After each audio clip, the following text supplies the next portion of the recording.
Hi, I'm Shauna Brenfleck, nurse practitioner and owner of Island Skin Solutions and Wellness Clinic. We are Saipan's only medical spa offering a wide range of services to meet your unique skincare goals. We offer exclusive medical grade skincare products that can only be purchased from a licensed medical professional. We also have the CNMI's only master esthetician who offers new patient consultations that include a mini facial tailored to your needs. Schedule your consultation today to get started on your skincare journey.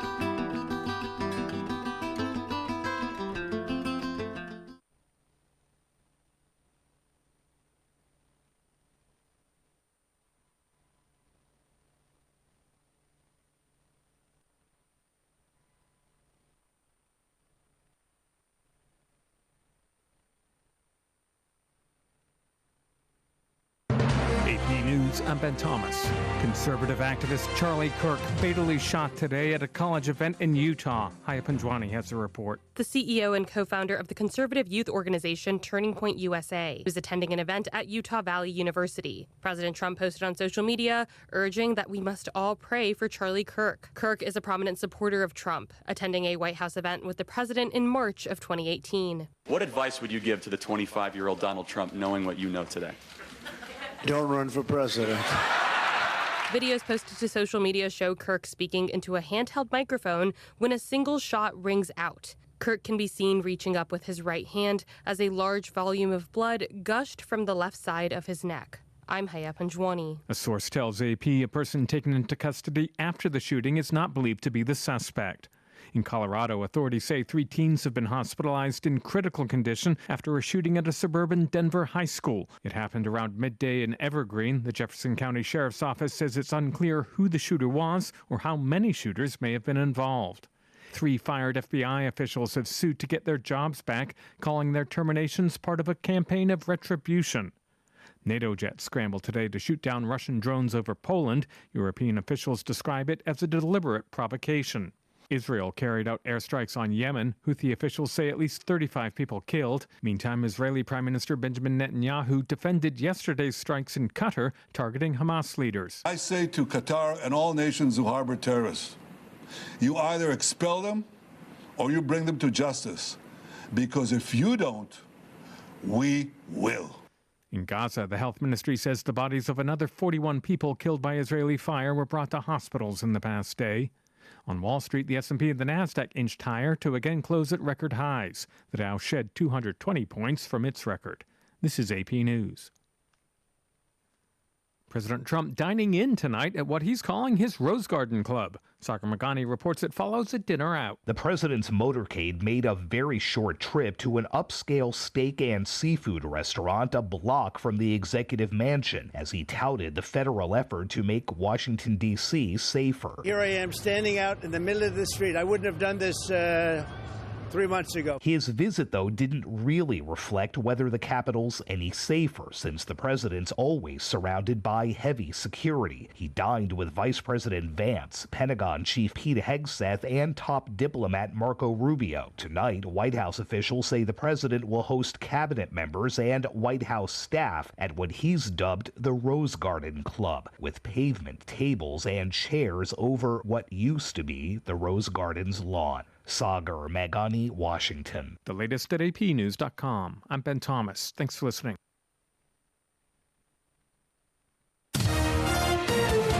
AP Sports, I'm Gethin Coolbaugh. Aaron Judge moved into sole possession of 5th place on the Yankees' all-time home runs list with a first-inning solo shot against the Tigers for his 359th homer to break a tie with Hall of Fame catcher Yogi Berra. He's the definition of a true Yankee, so anytime you're on a list with a guy like that, it's it's pretty remarkable. Kyle Schwarber launched a 3-run blast for his career-high 50th homer in the Phillies' 9-3 rout of the Mets.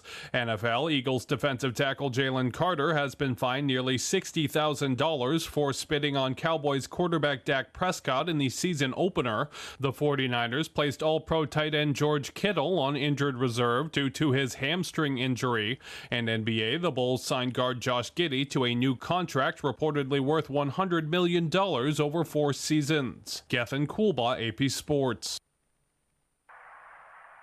If you see something, say something, and stay anonymous. Call Crime Stoppers at 234-7272 or submit a tip online at nmicrimestoppers.com. No names, no caller ID, no recordings, just your info. And if your tip leads to an arrest, you could earn up to $1,000 in cash. Your tips have helped take hundreds of criminals off the streets in the NMI. It works because of you. Crime Stoppers, we want your information, not your name. PHI is your local pharmacy serving customers in Cagman, Garapan, and Dandan since 1996. Shop PHI Pharmacy for all your prescriptions, and we even offer a large line of multivitamin supplements. Our Dandan location is open weekdays from 8 to 6 and 8 to 4 on weekends. Or visit our Garapan and Cagman locations weekdays from 8 to 6 and 8 to 1 on Saturdays. Check us out online at phipharmacy.com or follow us on Facebook. PHI is a locally owned independent community Health Mart pharmacy. Health Mart, taking the time to listen and care. As the day unfolds with laughter and cheer, Brad's got the magic that brings us all near. Sharing tales of hope, dreams that shine bright. Good morning, Marianas, together we ignite. So join the palm trees, we dance through the days, the rhythm and soul, so many ways. Together we ride through the moments we share. Good morning, Marianas, feel the love everywhere. Wake up to the sunshine in the morning light. Good vibes all around, everything feels right. Brad on the show, bringing joy to our day. Into the Marianas breeze, let the worries drift away. Yeah, that was the air. Our connection grows stronger. We show that we care. Brought on to feel the soulful flow. Look right on in Mariana, that's where you belong. The sweet island breeze and the ocean's embrace. Brad's got the stories, sunlight replace. Sunshine meditated, fall in this ride. Yeah, we're shining with love as our guide. So raise your voices high, let the music play on. Good morning, Marianas, we're where you belong.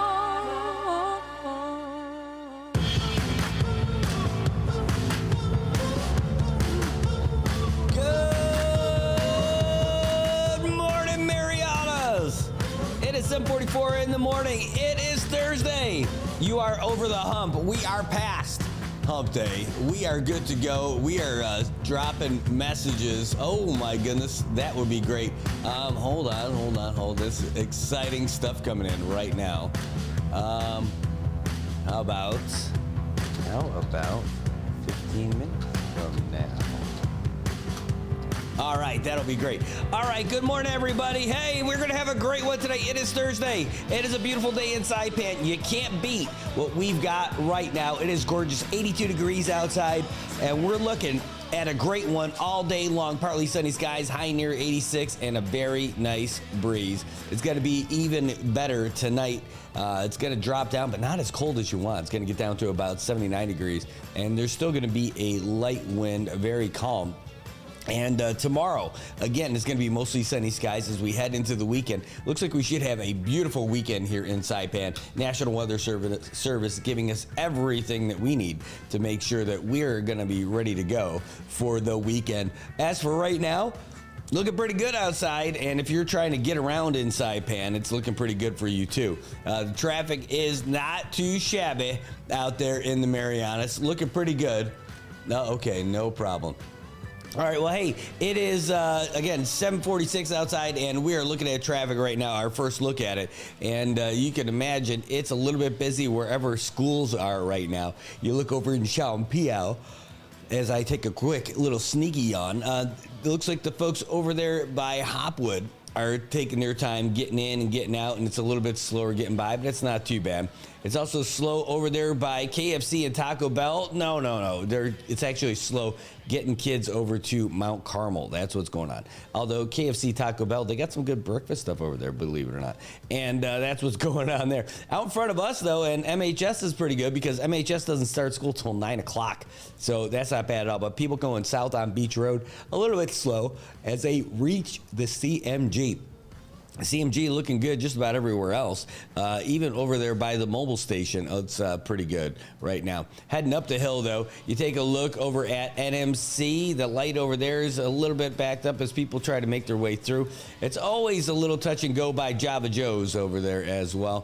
Folks trying to get up to CMG from CMM. That's right, Shell Dandan area. That's going to be tough. The backups all the way to Flores Apartments. It takes a little while to get back there. At least it's not to Maddie's barbecue level yet, so it's not that bad. Could be much worse.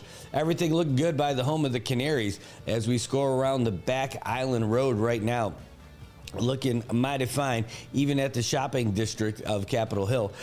Folks coming down from the north side, going to get hung up at the light over there by Issa Drive. Not going to be too bad at all. And you get your way down to Puerto Rico by the pickleball courts, tennis courts, pickleball courts, potato to potato.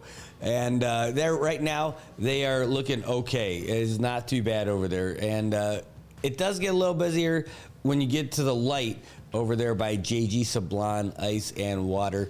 I guess everyone wants to take a look at that beautiful, beautiful beat-up laundry building that's been beat up since 2015.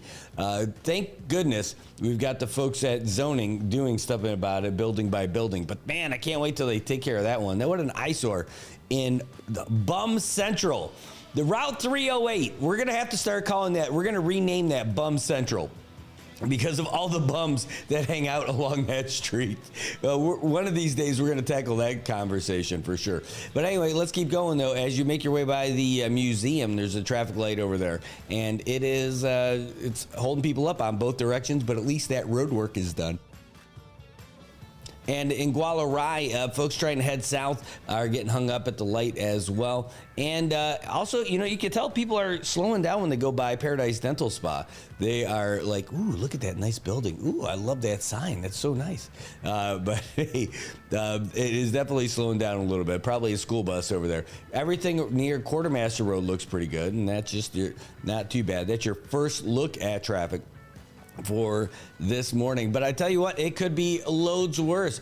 You don't have to drive in it. You could just hop on Transit CNMI. That's right, you can get on the Blue Line and take you wherever they go for only $2. $2 get you anywhere you need to go on the Blue Line. And it's even less if you are a student, if you have a disability, if you are a Monomco, if you're a veteran or an active duty service member, you only have to pay $1 everywhere the Blue Route goes. And that's the best way to go. They're open from 6:30 in the morning to 8:30 p.m. They're open weekends and holidays from 6:30 in the morning to 8 p.m. So they close a little bit earlier. And they only accept exact change. Don't go out there dropping all kinds of crazy Benjamins on them. That means you Kennedy. You can't drop on them either. But you got to give them the exact amount. Otherwise, they're not going to be help you out. Anyway, give them a call, 236-2682 for Transit CNMI. That's Commonwealth Office of Transit Authority, 236-2682. They'll take you where you need to go. You know what? Those buses are amazing. They're clean. They're air conditioned, they're comfortable. Guess what? They also have free Wi-Fi. That's right, you can watch Good Morning Marianas while you're on the bus. And it's free. By the way, you can actually see where the buses are all the time. There's two of them. One's heading south over there by PIC right now. The other northbound one is over there by the old AK Toyota. And then there's one that's just hanging out over there, just in case something happens with one of those buses. They're ready to go so they can help you get to where you need to go. It's Transit CNMI, revolutionizing travel in the Marianas, one stop at a time. And, you know, they're still really just getting started. I know they've been around for a little while now, not too long, though. But they have done so many great things with public transportation here in the Marianas. And it's making it pretty good. And it's a good start. Hey, in about 10 minutes, it looks like we're going to go early.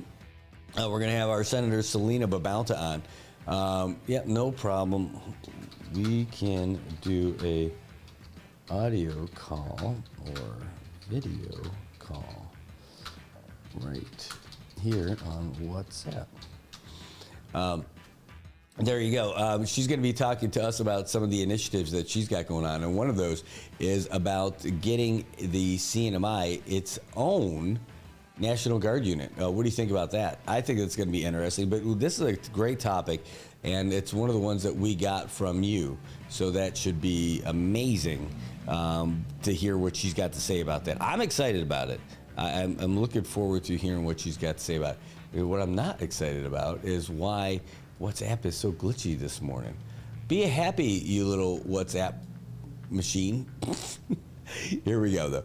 But we will make sure that we get all this stuff on here. So that's just going to be here in just 2 shakes of a lamb's tail. I don't know what that means. I know that's quick. But I know that, you know, I don't really pay attention to a lot of lambs. I don't. So I don't know where that came from. I'm sure it's farmers. Anyway, good morning, all you guys. Hey, buenos lesur. Oh, look, great to see you guys there. Bruce Camacho in the house. Bruce, boy, I'll tell you what, we got a great comment about Bruce's name, but Bruce has a cool name. Let's just put it out there. I'm saying it. Bruce has a cool name. I don't care what the CBS executives have to say about that. PJ, great to see you. Thanks for tuning in this morning. Great to see you. Arlene Regis, great morning to see you. So much awesomeness whenever you're around. Tobot Castro, Tim Man from Dandan. He was out there helping his apprentice yesterday. Wonder how that went and how everything's going with him. Good morning, Louisa. Thanks so much. Great heads up on everything that's happening with baseball. Another game going on last night and another one tonight. Probably one for Friday. I don't know if they decided finally if there is going to be a game tomorrow night. But I know that there is one for today for sure. Man, and I know everybody's got some stuff to do today, but maybe there's going to be a game tomorrow as well. Over on the YouTube side, got Ann Attow. Good morning. Great to see you. Raymond Lizama, buenas. Thank you so much for coming in today. And it was great to see you in the comments yesterday during the press conference out there at Fishing Base. And buenas. Great to see you. Julie Castro is in the house. I see folks over from Public Lands are here as well. Thanks for tuning in this morning. Great to see you. So much going on. A reminder, we've got, you can call the show. The number is 789-2323, 789-2323. We are open for your calls throughout the show because it's your show, really. I mean, that's how this thing works. You know, we got some messages yesterday and wanted to share some of those with you as well. Especially some of the folks who were involved. Oh, you know what? Hold on. How about this? I'm going to have to change this thing, too. We got some messages yesterday, and I think that there's going to be something that's rolling in from the marine sports operators, because we spoke with them yesterday, and they sent us some messages as well. And, you know, I really thought I forwarded that over here. I guess I didn't. It's too bad. Because I want to make sure I could read that to you guys here as well. Well, let me see if I can't do that real quick. Man, so the thing is, you can only be signed in to so many accounts at the same time, right? And they sent it to my personal one. So let me see if I can't pull it up over here on the phone. This is from some of the marine sports operators. Yesterday, when we were out at the fishing base, we had Secretary of Public Lands, 62 Iggy Somar, was out there telling us about what the plan is for Fishing Base. And what he said, the official name is the Garapan Pier. So we were out there and we were able to take a tour with him, go out there and see what the condition is of the pier. And it seems like they're doing two things with regards to the pier, and but one of them is closing it. Now, not closing it to public access, but they are saying that they're going to close it to public driving access. And that's not happening now, but it's going to be happening because they need to do a full assessment on the condition of the pier. Now, we spoke with some of the marine sports operators who have been doing business out there between 20 and 30 years. And they weren't 100% in love with that idea at all. They did thank the secretary for coming out and being open to have the conversation and everything. They also said that the condition of that pier is getting pretty rough. And that, especially after that last storm, kind of carved it out a little bit too.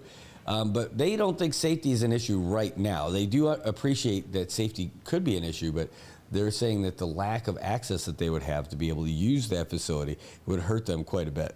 And it comes at a point when the tourism numbers are bottoming out completely, as the Korean flights are dropping out completely with Jeju. And so they're wondering, like, why are you going to do this to us now? They're going to make it more difficult for us. And they said there'd also be a fee involved for folks who would access that. And it would be a percentage of what they're paying already. Right now, they've already got to pay a percentage of their BGRT, but they would be having to pay more for access to that pier. Now, question is, question from the marine sports operators is, why are you hitting us now? Why are you hitting us for a fee now when we're hurting the most, and not just us, but the entire CNMI? And the answer from our Secretary for Public Lands is that, hey, I can't turn a blind eye to the safety, and I can't turn a blind eye to the charges. I mean, there's nothing that says I can say, well, you're right, let's just not charge you right now. His job is to be the steward for public lands in the Marianas, and that he's got to charge businesses that are using public lands to make money. So you've got that situation going on. Anyway, I got this petition that was sent to us, and here's what it says. On behalf of marine sports operators and small business owners across the Commonwealth, we are making this statement to call for leadership and collaboration. It's about the choices we make now. It's about the choices that we make now that will determine whether our community has a future that sustains families, jobs, and opportunities. Our purpose in raising these concerns is rooted in shared devotion to our islands. We believe that when businesses thrive, so does the economy. And when the economy is strong, government revenues and services naturally benefit. Our appeal is for collaboration today, not just the present generation, but for those who will call the CNMI home for 50 or 70 years from now. We fully understand and agree with the Department of Public Lands' decision to close the Garapan Fishing Base Pier for safety. No one wants, no one wants injury or liability. What is difficult is not the closure itself, but the way it was handled. No notice, no written communication, and no plan for where businesses could go next. The pier has been deteriorating for years, and yet there has been no clear plan shared for how these facilities would be repaired or replaced. Tourism remains the foundation of our economy. Visitors come here for the ocean and for the outdoor experiences. Yet boaters do not have a safe place to dock. Smiling Cove is reserved for private leisure boats. The outer cove is unsafe. Commercial operators who pay fees and taxes are forced to haul boats by trailer for every operation, carrying heavy equipment by hand at personal risk and expense. This is not sustainable. The transient dock at Smiling Cove does not provide access for launching and loading, does provide access for launching and loading, but the high fees coupled with long wait times under hot and uncomfortable conditions make the process costly and inconvenient for operators and passengers alike. The CNMI's economy has been in decline for nearly a decade, hit hard by Typhoon Sodalor, Super Typhoon Yutu, COVID-19, and now a recession. Small businesses have borne the brunt of this downturn. In 2019, we welcomed nearly 500,000 visitors. By 2023, that number had fallen to less than 200,000. Major institutions have shut their doors. What we seek is a clear public strategic plan for repairing repairing, and developing marine access points with timelines and interim measures, safe, affordable, and accessible facilities for commercial operators who can form a critical part of the tourism economy, a government that does more than respond to emergencies, one that plans ahead, genuine engagement with business owners and stakeholders to find solutions that work. Let us ask, how can we work together? Let us build for the future of this place that we call home. In unity, safety, and foresight, we can preserve our natural heritage, support livelihoods, and restore CNMI as a shining gateway for generations to come. We urge our leaders to invite us to the table and move forward together. That's what we got yesterday after the press conference. And it seems pretty well thought out. It makes some sense. It makes some solid sense. You know, what are you going to do? It's a tough time for all of that stuff. And where they go from there, it is just, it's a tough one. I mean, clearly, the plan's not final. You know, you could hear it in plain English yesterday that they don't have a plan to fix it, but they do have a plan to assess it. And they don't have a plan for funding, but they're going to try to get the funding for that. But right now, what we heard from the marine sports operators is that there just isn't enough access for marine sports operators to get it going. Because you've got fishing bays, you can't use Bontalon, you've got Smiling Cove, and then Outer Cove is falling in on itself. So where are you going to go? What are you going to do? If marine sports operators are a vital part of our economy, yet we're not supporting them, you know, what are we going to end up doing, or where are we going to go from there? Totally understand that. So, look, we could definitely talk more about this, and we will, but we're going to try to get our Senator Selena Babauta on here in just a second. And Luisa, got news for you on that. You said praying for Charlie Kirk. I like that guy. I listen to him every morning. Yeah, that shot was a fatal shot. It's official now. It's been officially reported that Charlie Kirk was shot and killed in Utah. That is official now. But we saw, when I got that video, I have a close-up video of somebody who is right there with their cell phone. And you could tell that was it. Right there on the shot. It's awful. I mean, it's definitely disturbing. I don't want to pop it on the show. It's brutal. I mean, you see it. I mean, it's in the neck, and it kills him right there, instant, bam, it's over. So there was no saving him from the type of round that went in and the size of the wound. It was, yeah, and you only see the entrance on the camera, so the exit wound is going to be even more brutal. There's no chance for him when they showed that. So it's official. Charlie Kirk has been killed, 31 years old. Man, I thought he was older.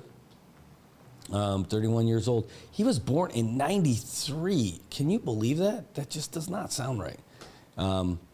It's interesting to me because I don't think he's got any takes that are awful. Like everything that he says, all of the takes that I've heard, let me put it that way, not everything that he says. While they do have, he leans conservative, none of it was that brutal, hateful kind of talk that you would think that would get somebody killed.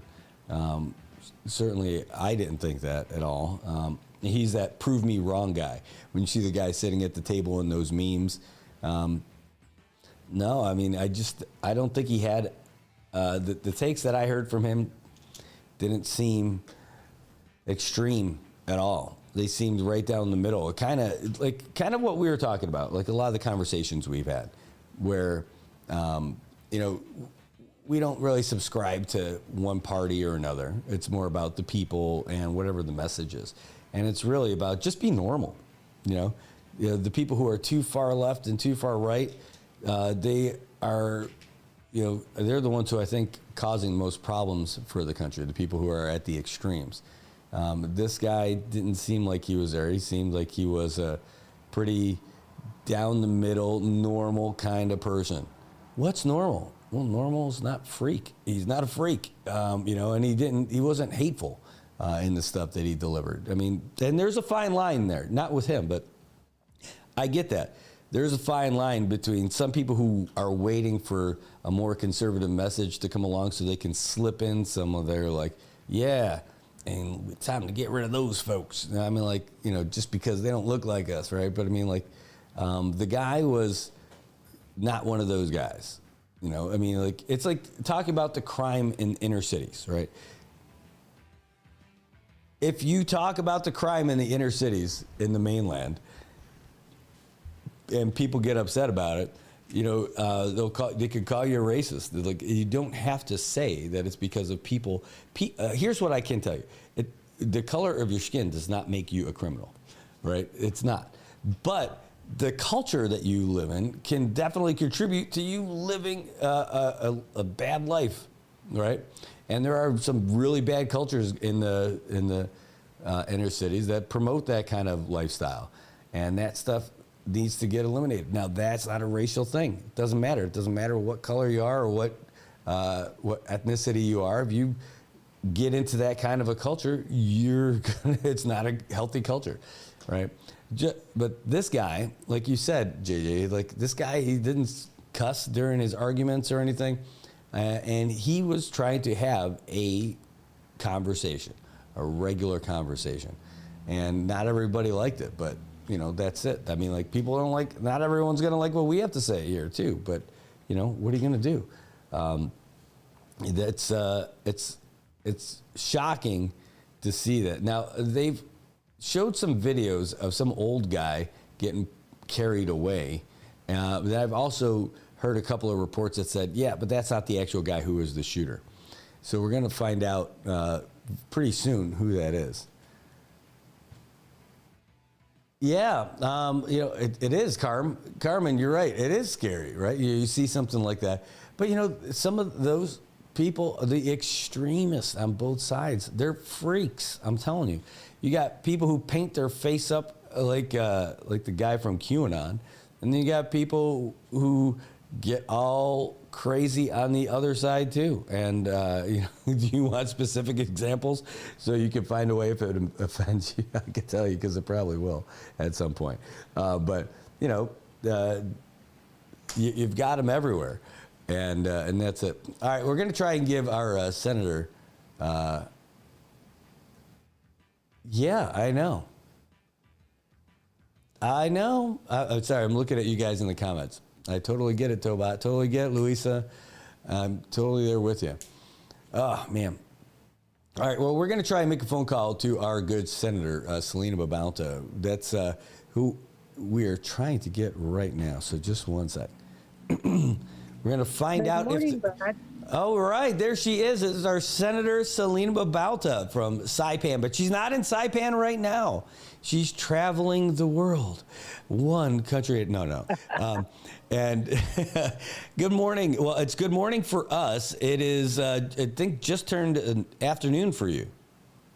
That is correct. Well, thank you so much, Senator Selena. Can you tell us, you're on the show and we've got you. Can you tell us where you are and what's going on? Right now I'm in Hawaii on a personal trip. Perfect. I think you're allowed to get some time off from time to time. Isn't that fair? Unfortunately, it's not a vacation. I'll explain later. All right. Well, we'll look forward to it. I know that you've made some trips in, off island and in Hawaii quite a bit from some of the press releases that you were putting out and everything about, trying to generate some business and some foreign relations with the CNMI that would hopefully, sounds like they would help benefit our economy. Yep, that's what we're hoping for, Brad, and I'm trying my best. Recently, as recent as a week and a half ago, I was in Taiwan, actually, on an invitation to attend one of the largest, actually the largest Asia Pacific legislative meetings, and I had a very positive experience with that. And also I was able to engage with MOFA, the Ministry of Foreign Affairs in Taiwan, trying to generate further,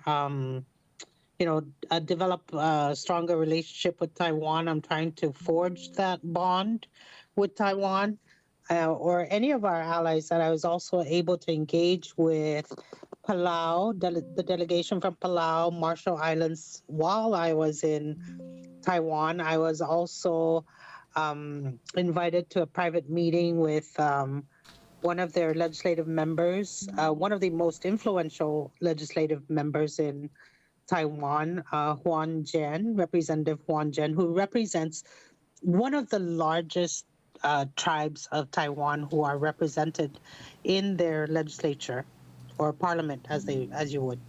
Wow. Yeah. Well, you're out there trying to get something going. Exactly, and it's been hard. It's been a slow process, but typically developing diplomatic relation doesn't take overnight.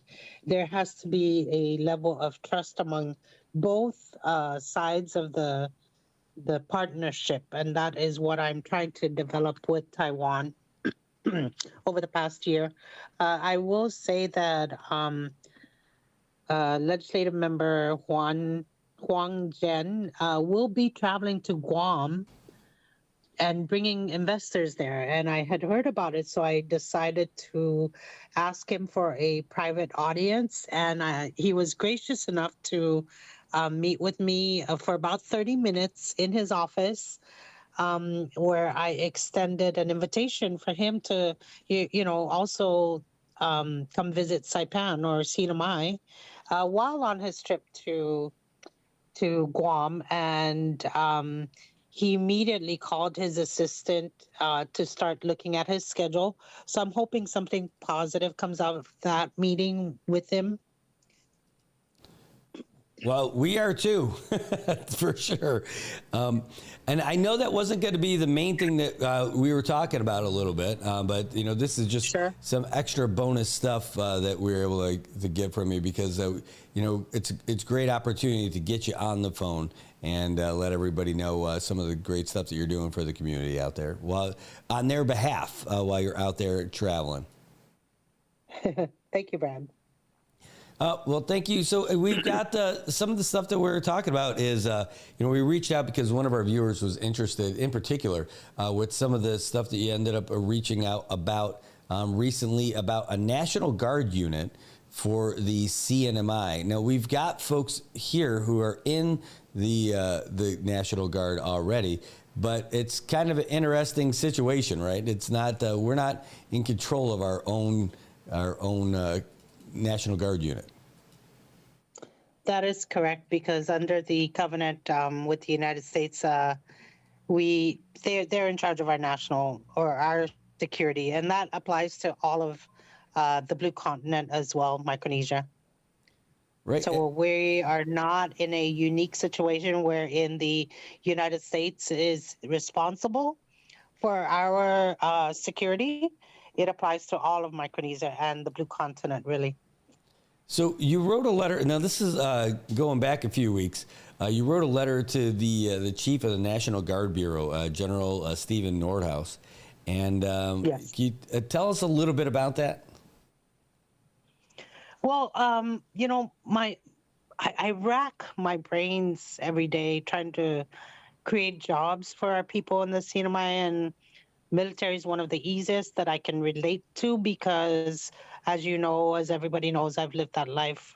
We've been a military family for over 30 years and still are, actually, because of my children. But I decided to write to General Nordhaus, who is the chief of the National Bureau, who also sits on the Joint Chiefs of Staff. So he has direct access to the President of the United States. As well as General Nordhaus, I also wrote to our delegate, Kimberly King-Hines, to push the envelope on this from her end.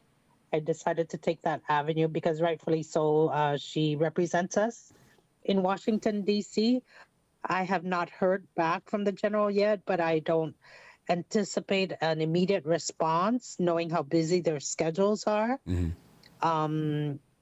But really, so we already have the enabling statute in the CNMI, and it's been sitting idle, collecting dust in our books. So I decided to stir up the conversation and keep it alive today in the wake of all the military projects going around in our area. It would only be fitting, I think, to start up these conversations. It is the ripe time to do it because of all the military activity and capital projects that will be happening in the CNMI, including Rhoda and Saipan. So basically what I asked General Nordhaus is for his support to push the envelope in the U.S. Congress for what we call a UIC, a Unit Identification Code, which is unique to establishing a unit. And I asked Delegate Hines similarly to push the envelope through her channels to support an amendment to a couple of federal statutes, specifically Title 10, 32, and 37. Now, when Delegate Khalili was in office, he tried to do it. Unfortunately, it never made it out of committee when it was referred to committee. That kind of stuff happens to us in Saipan too, with some of the things that you guys try to do. Yep. So, are we able to make another run at this? Is this the kickstart that we need to make this happen? I think so, because when Delegate Khalili was in office, that was over 10 years ago, where he introduced HR 3549, if I'm not mistaken, in 2015. So it's been over 10 years since our Washington office has had any conversation with regard to the National Guard issue here in the Marianas. Wow. Well, I'd like the idea of doing it. I mean, luckily we have a great relationship with the folks in Guam, so that when we need to get the unit activated, they've been pretty good about helping us out with that. But still, it makes great sense if we're able to do it here. That is correct. In fact, there are at least, I want to say 92 or so, it's a little bit below 100 of our CNMI warriors are also members of the Guam National Guard, and that is enough to create a platoon, at least a platoon size, or a company in Saipan that can be used to augment the Guam National Guard. As an interim solution, we can have a company staged up in Saipan because we have the numbers already. They're already enlisted in the Guam Guard, and they could probably form a company in Saipan or in the CNMI. Well, all that money that the military spends to transport them back and forth every month, you end up turning that money into stuff to stand up our unit here. I mean, having a company size element here would be great. I think having a battalion size element would be amazing here, but starting off with a company size element would be great. Then the question is, do we have enough? We have enough space to get everything? I mean, we're going to have to get another support unit out there, like the PAC and the admin units and all that other stuff.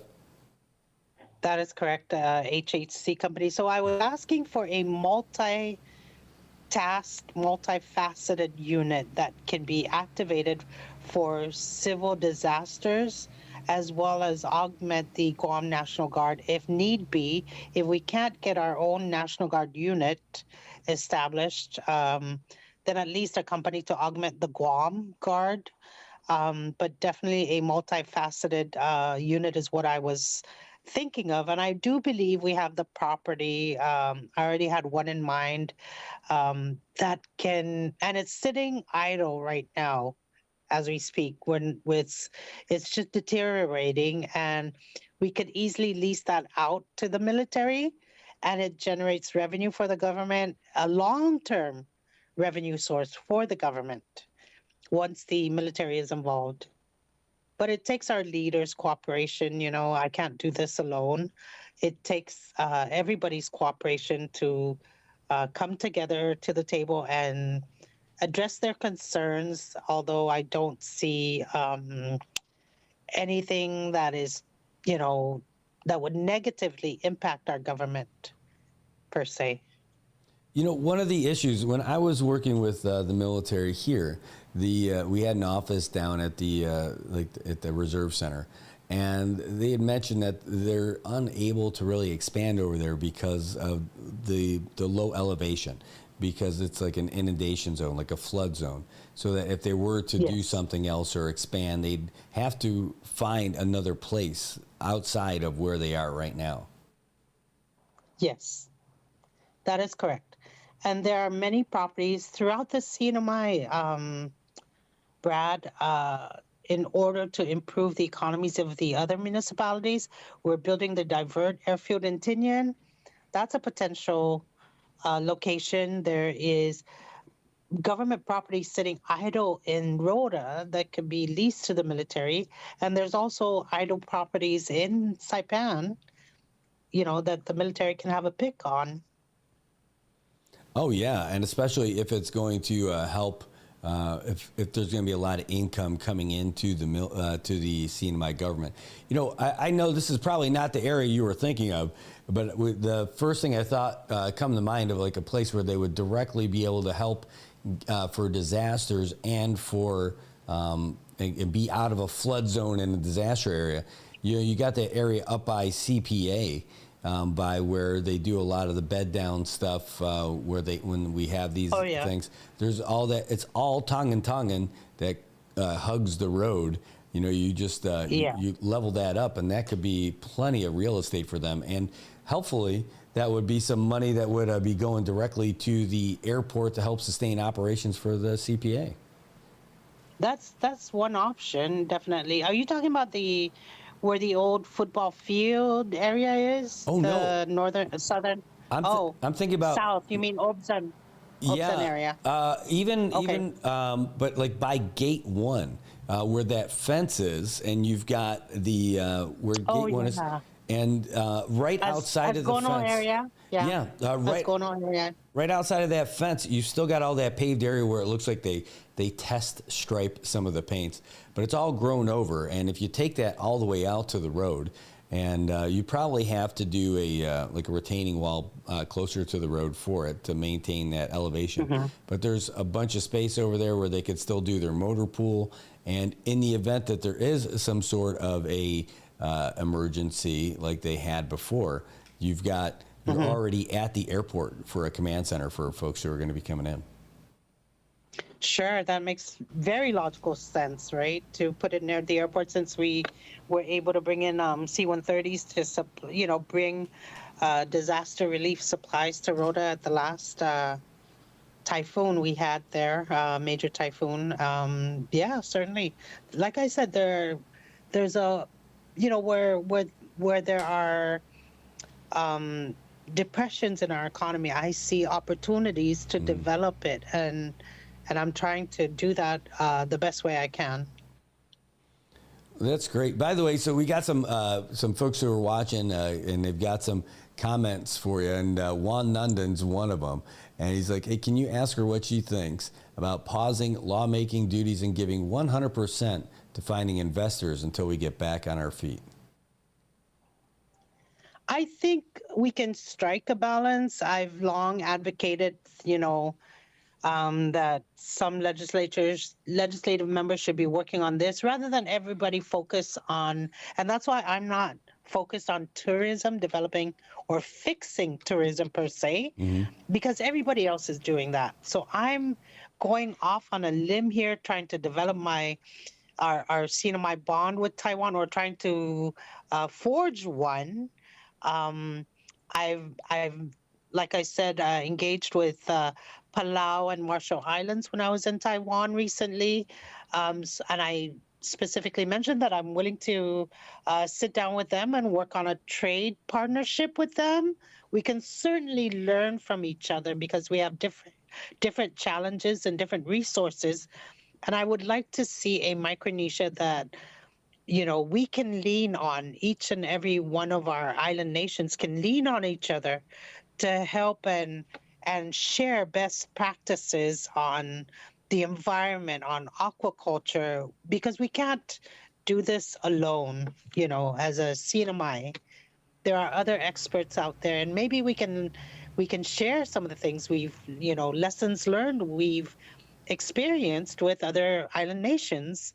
As far as pausing legislative duties, I don't think that's a good idea. We do need to address some of the, our work in the legislature in creating laws, whether it's to provide for legislation for appropriations or infrastructure. We do need to strike a balance between things we can do on the side and things we can do in our offices. Indeed. In fact, and you've got more questions coming in about just that. Exactly. This one is, can you ask if everyone else is working on the tourism problem and that the solution is coming up soon? And I think you kind of answered that. You mentioned that you're not just trying to fix tourism, because a lot of people are on that, but trying to come up with other solutions for our economy. Are there a lot of people trying to work on that tourism solution right now? I believe so. That's the talk every day, every week. I hear at the legislature, and to be honest, and this is just my personal opinion, Brad. Certainly can't speak for any other member of the legislature, but I think using the term to fix tourism is the wrong term. Tourism, if you understand it, fluctuates throughout the year. It's not a stable industry. It is volatile to external forces. So when I travel to Taiwan, I'm mainly focused about trade and economics. We've had the Jones Act waiver in our books, in our covenant, since time immemorial. So I'm trying to capitalize on that. That is one area we have never really explored, how to leverage that with other countries. And I think there's an opportunity there. Aside from the Jones Act waiver, we have, of course, Head Note 3A, which grants the CNMI tariff-free status. So those are things I'm trying to leverage. Unfortunately, my office does not have the financial resources to bring in an attorney with me every single time I travel. I have to go and beg people who can try and help me, bring an attorney or legal counsel. Our legal counsel in the legislature are very capable, and I would love to bring one of them with me when I travel. But unfortunately, I just don't have the financial resources of my office to do that. We are so limited in what we get from the budget. Yeah, and that's a shame when you're out there trying to do that. Hopefully, these trips that you're doing right now, at least they're going to yield some fruit for us, at least better than what we've got going on right now, just staying here and pointing fingers. That's correct, Brad. And that is why I continue to travel, because we can't.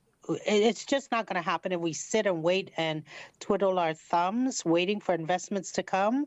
We have to go and look for the opportunities.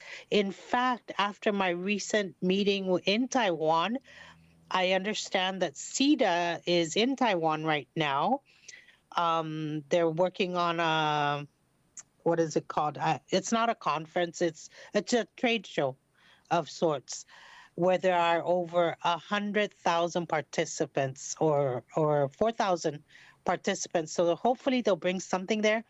But you know what? While they were in Taiwan, I was recently informed that there are a group of 15 investors going to Guam at the same time that CEDA delegation is coming back from Taiwan. So I was able to set up a meeting between CEDA and these investors in Guam while they are on their way back through my contacts of Taiwan Economic Office in Guam.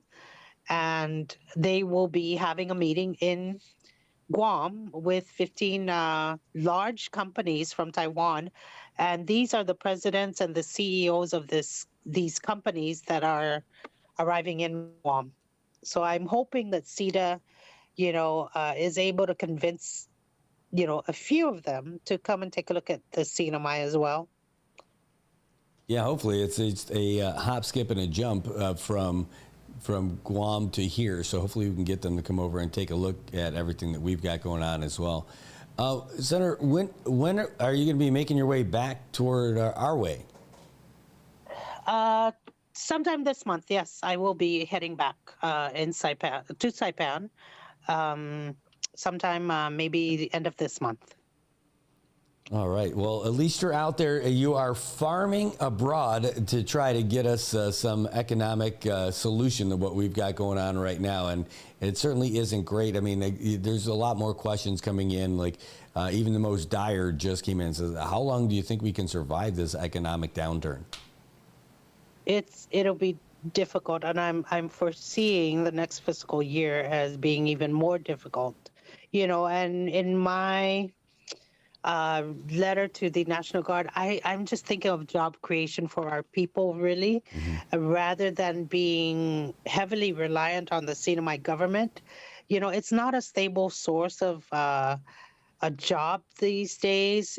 Every fiscal year we go through austerity, whether they pass a budget, giving 80 hours to employees, but then somewhere along the line during the year, something happens, and then we have to cut back hours, we have to cut back salaries of people. It's not working. What we have been doing for the past 30 years has not been working. So we need to find alternatives and other options to help our people by being, self-reliant. I have advocated in some of the bills, like the tax bills. One of them is the most recent construction bill that was passed. I was advocating in committee in the last legislature, rather, to exclude,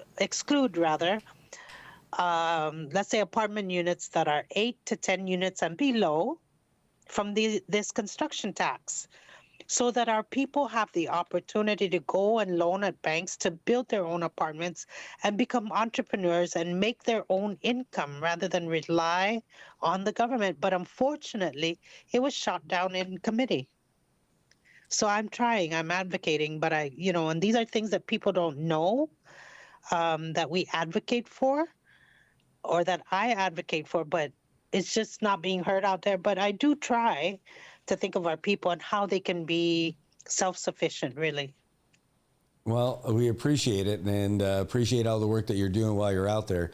And hopefully some of these things will bear fruit for us. I hope so too, Brad. Well, thanks for making time for us this morning. I know it's afternoon for you over there in Hawaii now, and I know we'll see you when you get back to Saipan.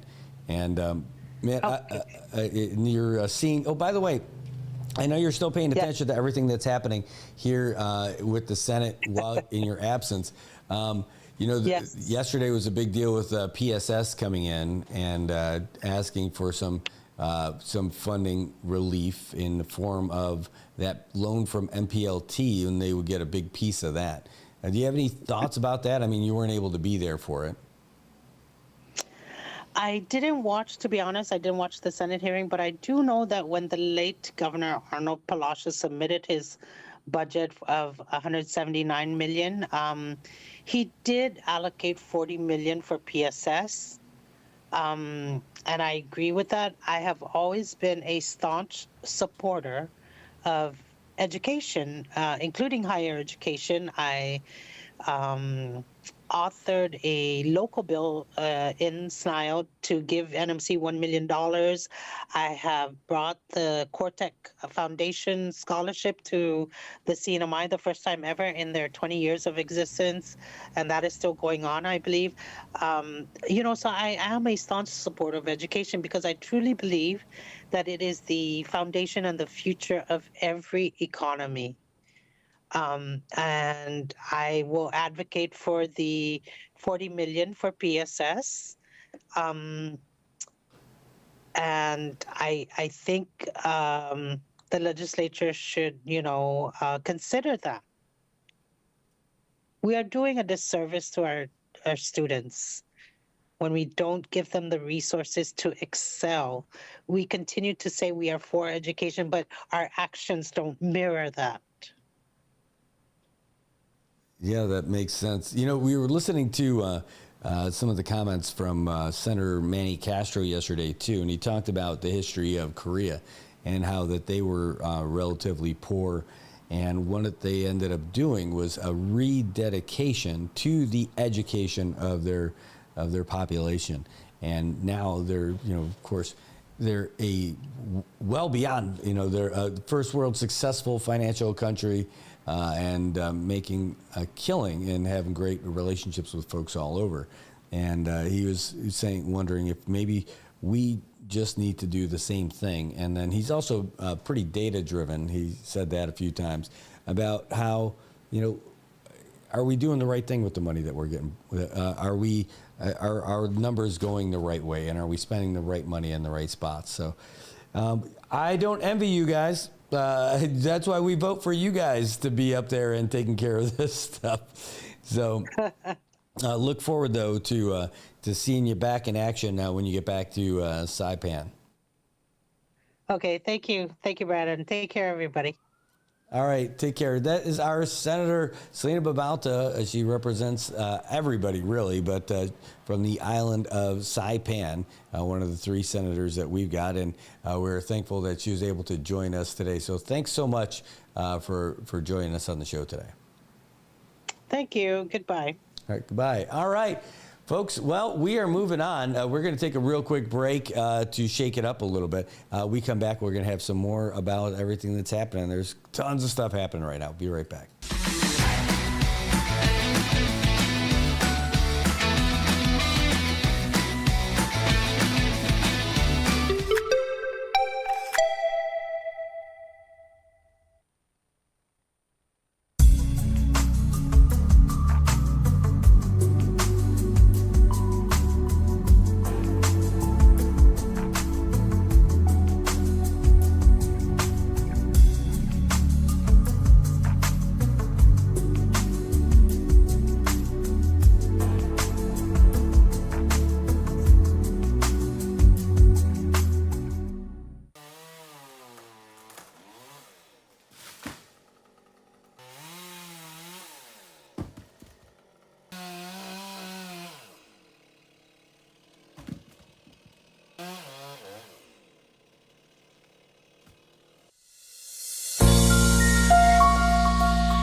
Hi, I'm Shauna Brenfleck, nurse practitioner and owner of Island Skin Solutions and Wellness Clinic. We are Saipan's only medical spa offering a wide range of services to meet your unique skincare goals. We offer exclusive medical grade skincare products that can only be purchased from a licensed medical professional. We also have the CNMI's only master esthetician who offers new patient consultations that include a mini facial tailored to your needs. Schedule your consultation today to get started on your skincare journey.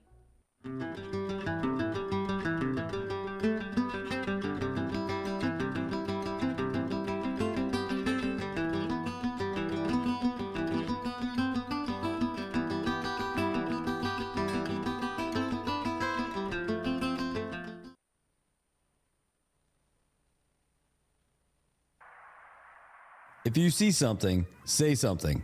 And stay anonymous. Call Crime Stoppers at 234-7272 or submit a tip online at nmicrimestoppers.com. No names, no caller ID, no recordings, just your info. And if your tip leads to an arrest, you could earn up to $1,000 in cash. Your tips have helped take hundreds of criminals off the streets in the NMI. It works because of you. Crime Stoppers, we want your information, not your name.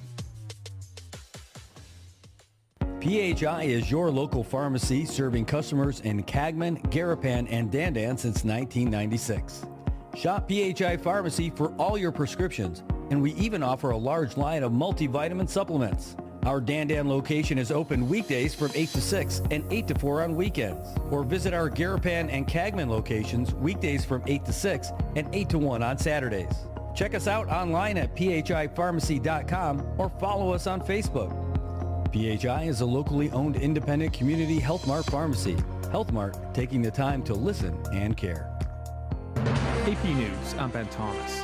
Conservative activist Charlie Kirk has died after being shot at a Utah college event.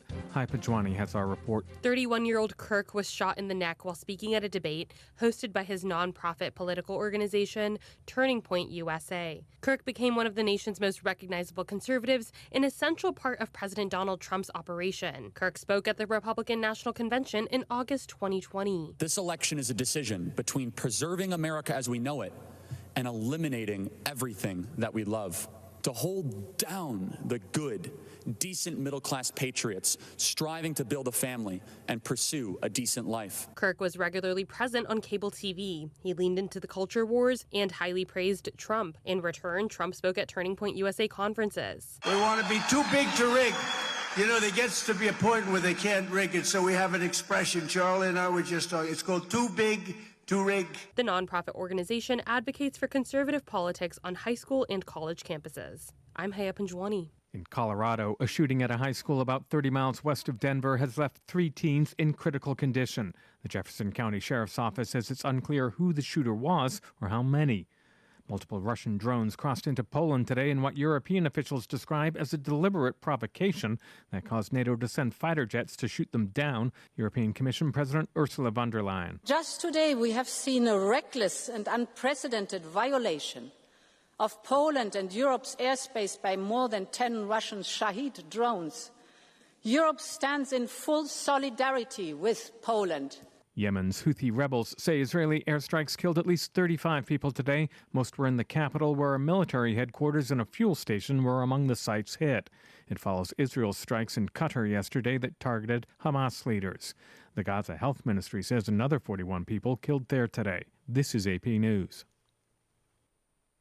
Seth Sutel has the AP Markets Report. Stocks inched higher on Wall Street, setting more record highs. The S&P 500 added 0.3% Wednesday, hitting an all-time high for a second day in a row. The Dow Jones Industrial Average fell 220 points. It's about 0.5%. The Nasdaq Composite edged up by less than 0.1%. Oracle led the way with its best day since 1992. The tech giant gave an eye-popping forecast for revenue growth in coming years. A drop for Apple weighed on indexes. Apple rolled out its latest lineup of iPhones a day earlier. Treasury yields eased in the bond market. That followed a surprisingly encouraging report on inflation at the wholesale level. Seth Sutel, New York. Details on that inflation report. The Labor Department says producer prices fell unexpectedly last month, down 0.1% from July. Year over year, producer prices were up 2.6%. There's more news and the latest developments at apnews.com. I'm Seth Sutel, and this is Markets in a Minute. Stocks are moving mostly higher on Wall Street. That's sending some indexes on the way to more records. The S&P 500 rose 0.5% in the first hour of trading Wednesday. The Dow Jones Industrial Average slipped 173 points. It's about 0.4%. The Nasdaq Composite rose 0.5%. Oracle vaulted almost 40% higher. The tech giant gave an eye-popping forecast for revenue growth in upcoming years related to its AI business. Investors got a positive surprise from a report on inflation at the wholesale level. The Federal Reserve is widely expected to make its first interest rate cut of the year at its policy meeting next week. Seth Sutel, New York. Fox Sports Update. Kyle Schwarber's MVP-like season continued Tuesday night against a division rival. Fly ball center field. It's hit deep, out toward Monty's angle. It is number 50! Kyle Schwarber has just hit his 50th home run of the season. That was courtesy of NBC Sports Philadelphia, as Schwarber became just the second Phillies